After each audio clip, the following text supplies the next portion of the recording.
Quem nunca foi a Floripa não sabe onde fica o meu coração. Vem que o dia começa, sem a mínima pressa. Floripa tem rima, combina com amor. Paulista, mineira e manezinha, Silvia Beraldo é a nossa convidada de hoje. Vamos conhecer um pouco sobre sua carreira de saxofonista, flautista e compositora.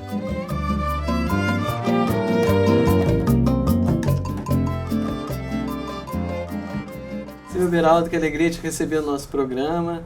Seja bem-vinda.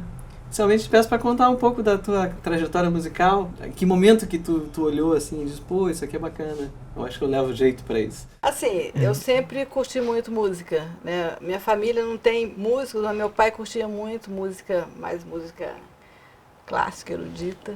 E também uma família mineira, eu ouvia muito congadas, tinha na terra lá do meu avô, tinha grupos de congada, eu ficava ouvindo aquilo assim, achava impressionante.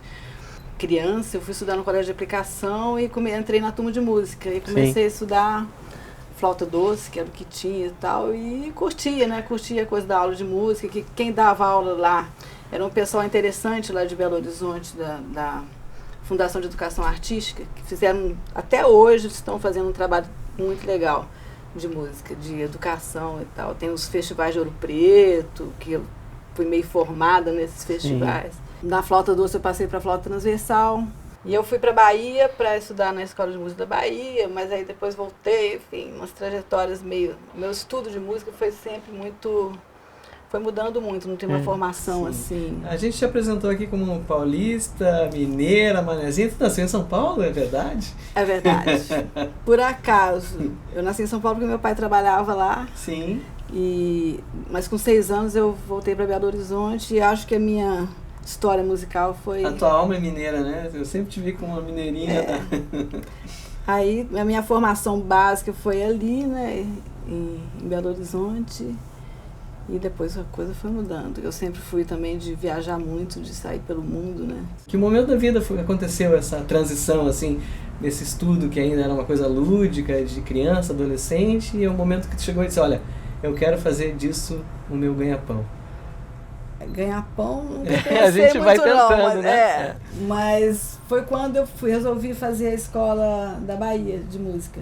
Uma coisa assim que aconteceu na minha formação que eu acho que foi muito importante, eu até comecei a pensar assim, que eu comecei com uma música meio erudita, né? Sim. Música, eu tocava flauta doce.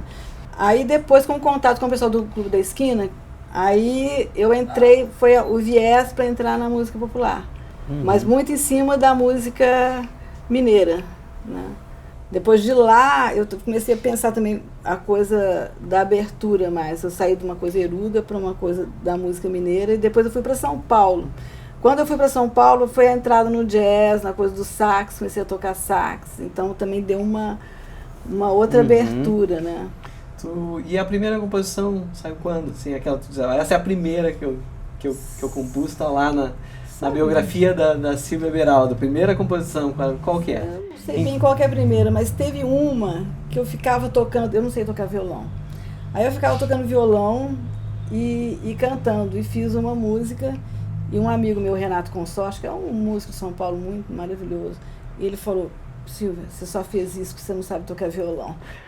E deu certo, eram os acordes de sétima que eu colocava na melodia uma sétima maior ou ao contrário. Ele falava, só porque você não é violonista, você fez isso, que é fantástico.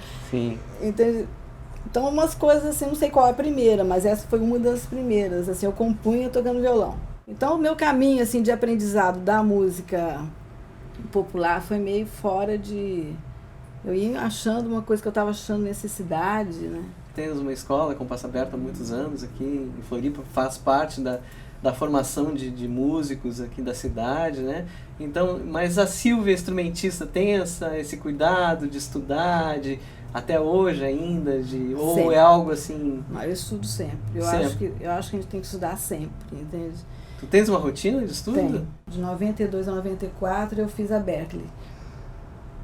E lá foi a coisa mais formal que eu já tive, né? E tinha um professor lá acho que na França, que ele falava assim, o tempo que você está com o seu instrumento é o tempo que você está com você. É uma coisa meio meditativa. Eu tenho essa necessidade. Geralmente é de manhã, enquanto a cabeça está meio fresquinha. Eu tenho essa necessidade. Tu acha que é necessário sair do sul do Brasil para fazer sucesso na música? Eu acho que depende muito do que a pessoa queira, entende? Eu acho que isso é muito pessoal, né? Cada um tem um caminho, né? E eu acho que isso depende. E também o conceito de sucesso é tão relativo, exatamente. Né? Que é um sucesso, O que é um sucesso? Qual é o teu conceito de sucesso? Eu acho que é realização. Você tá, assim, feliz com o que você realiza. Me fala de um lugar aqui em Floripa, onde que tu te sente bem, onde que tu gosta de ir. Eu amo Florianópolis. Eu gosto de tomar um banho de mar na Joaquina. Na Joaquina, Eu vou, caminho, mergulho e volto. Eu moro no Córrego Grande. Eu adoro o Córrego Grande também, acho legal. Um reduto manezinho, maravilhoso. Ali eu fico bem. E gosto do sul da ilha, gosto de Sambaqui.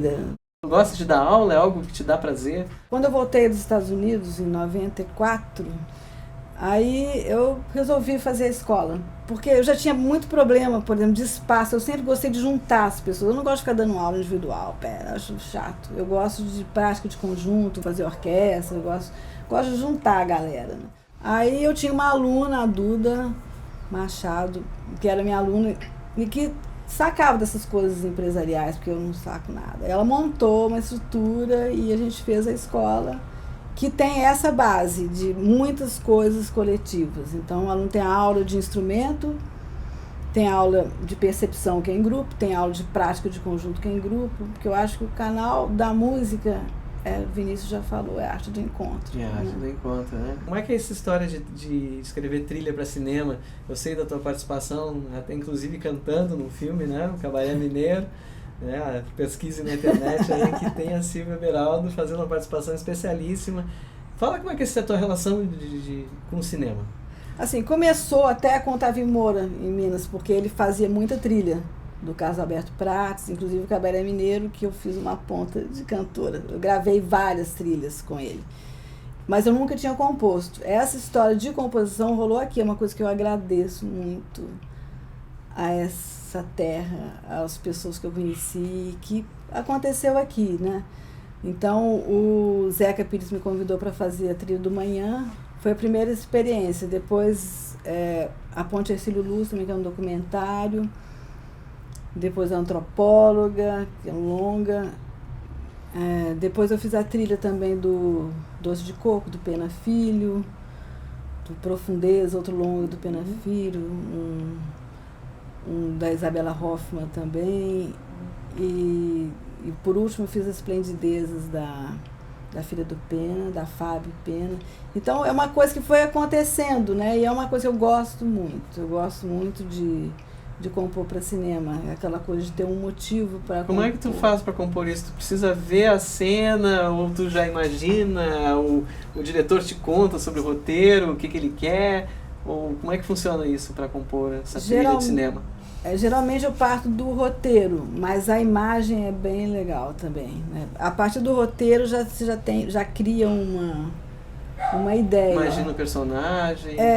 Dos personagens, dos climas, da instrumentação.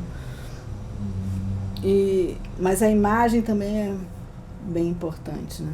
Esqueci de falar que foi uma coisa muito importante para mim de ter feito, foi a trilha do Cruz e Souza, do Silvio Bach. Foi 1 ano de pesquisa de música do século XIX aqui. Que legal, Silvio. Então, isso foi muito bacana. Descobri vários compositores. Tinham partituras que estavam abandonadas ali no Museu Cruz e Souza. E não podia mexer.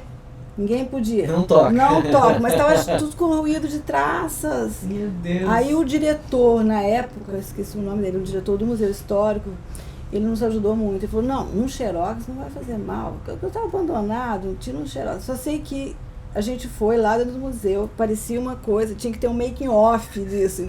A gente xerocando, escondido do cara. E o diretor ajudando a gente, porque ele sabia que aquilo era importante. Foi muito legal esse trabalho, assim, uma coisa de memória, né? Então, Silvio, o que a gente vai ouvir hoje? Fala um pouquinho dessa composição que tu vai mostrar para nós. Pois é, a valsa para Odete. Primeiro que a Odete foi minha professora de flauta nos festivais de inverno em Ouro Preto. Ela é uma francesa que veio para o Brasil nos anos 50, foi para o Rio, para tocar na orquestra sinfônica. E ela conheceu Pixinguinha, conheceu os chouriços, e ela ficou encantada com a música brasileira. É uma pessoa maravilhosa, e ela dava aula nos festivais de inverno, e eu me encantei pela Odete. Foi a pessoa, assim, uma das pessoas que me deram, assim, eu falei, eu vou ser música, isso é muito legal. Ela pegava os flautistas e levava para Cachoeira, em Ouro Preto, a gente ficava tocando flauta o dia inteiro. Eu falei, isso que eu quero na vida, né?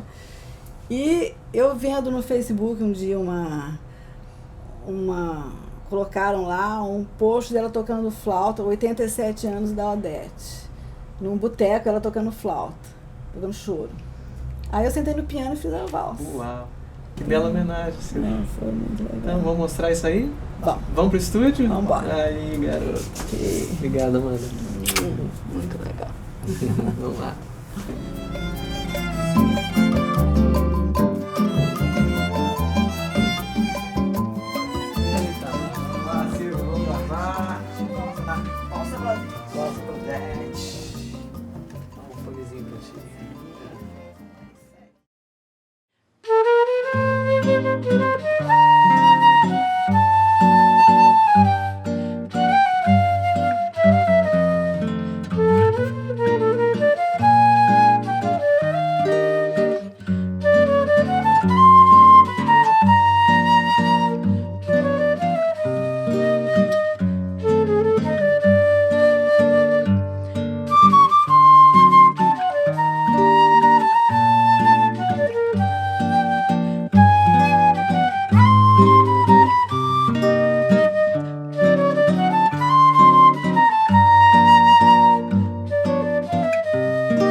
Quem nunca foi a Floripa não sabe onde fica a nova estação. Quando cruzar uma ponte, escolha a ponte nessa direção.